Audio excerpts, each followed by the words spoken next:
اور جب ان کو سمجھایا جائے تو آگے سے جو ہم نے تو جی ناز میں یہ بات کر دی تھی. بھئی کر تو دی تھی نا، زبان سے بات نکل تو گئی تھی، نامہ اعمال میں لکھی تو گئی تھی نا. اب فرشتوں نے یہ تھوڑا لکھنا ہے کہ اس نے ناز میں یہ بات کر دی. اور پھر کبھی کبھی پتہ کیا جواب دیتی ہیں، اور جی میں نے تو اوپر اوپر سے بات کی تھی. یہ اوپر اوپر کی بات ہمیں آج تک سمجھ میں نہیں آئی. بھئی جب آپ کی زبان سے الفاظ نکلے خاوند کی ناشکری کے، تو اوپر اوپر سے بات کا کیا مطلب؟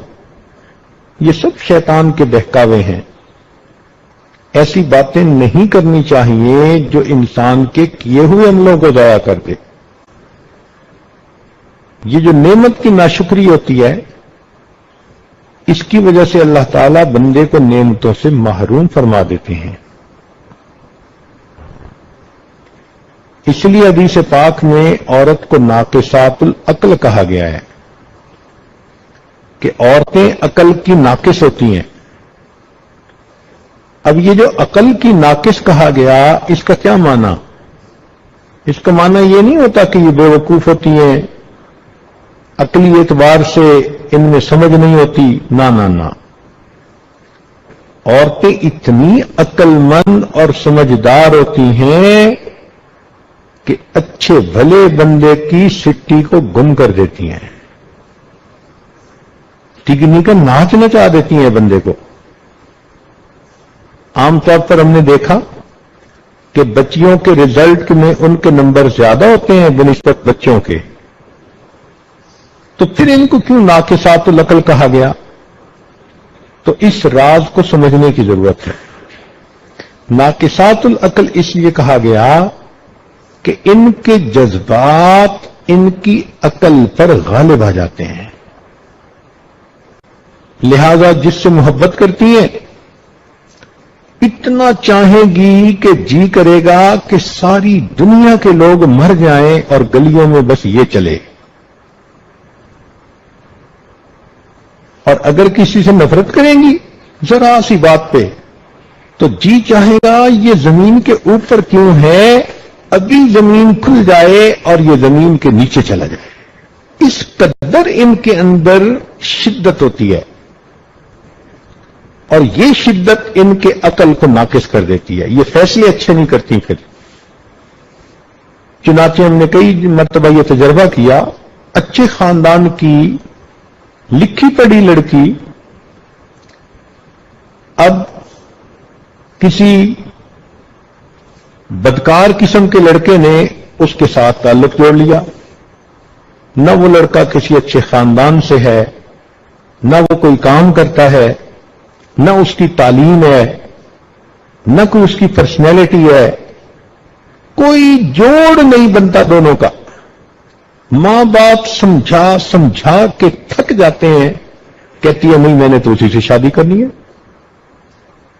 اب اس کو جتنا مرضی سمجھائیں کہ بھئی اس کے پاس نہ گھر ہے، نہ در ہے، نہ نوکری، کہاں سے کھائے گا تمہیں، کھلائے گا، سپورٹ کیسے کرے گا تمہیں، کہتی ہے بس میں گزارا کر لوں گی. تو یہ جذبات ان کے اوپر اتنے غالب آ جاتے ہیں کہ یہ فیصلے غلط کر جاتی ہیں. ذرا سی بات پہ خامد کو کہیں گی ہاں مجھے آپ چھوڑ دیں. تو یہ جو بیوقوفی کے فیصلے کر دیتی ہیں نا جذبات میں آ کے، شریعت نے کہا کہ یہ ناقصات العقل ہوتی ہیں. اس لیے تو شریعت نے طلاق کا حق مرد کو دیا.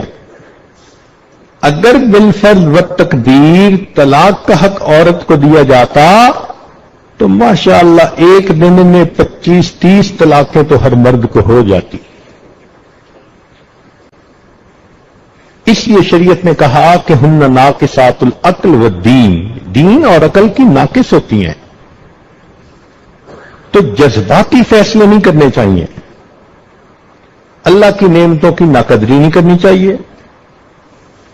خامن کے گھر میں جتنی تکلیف ہے اس کو اتنا ہی رکھیں، اور جو اس گھر میں اچھائیاں ہیں ان اچھائیوں کو برائیاں نہ بنائیں. پھر یہ کہ جب ان کی طبیعت غصے میں ہو تو ذرا سی بات پہ لڑائی جھگڑا کر لیتی ہے. لڑنا جھگڑنا دنیا کا سب سے آسان کام. دو پڑوس میں تھی، جب فارغ ہوتی تھی کام سے تو پھر دیوار سے ایک دوسرے کو دیکھتی تھیں. ایک کہتی تھی آپ پڑوسن لڑیں، وہ کہتی تھی لڑے میری جوتی، یہ کہتی تھی جوتی لگے تیرے سر پہ. چل انیل شروع ہو جاتی تھی دونوں کی. تو لڑائی جھگڑا کرنا کون سا مشکل ہے؟ تو یہ چیز اللہ رب العزت کے ہاں پھر عورت کا درجہ گرا دیتی ہے. ساس کے ساتھ جھگڑا بنا لیتی ہیں، نند کے ساتھ جھگڑا بنا لیتی ہیں. سگی ماں تھپڑ بھی لگا دے تو چپ کر جائیں گی، اور اگر ساس صحیح بات میں اصلاح کی خاطر بتا بھی دے، کہتے ہیں نہیں ہر وقت روک ٹوکی کرتی رہتی ہے.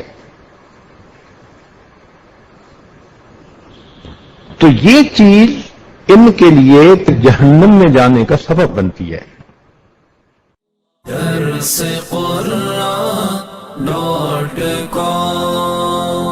www.darsequran.com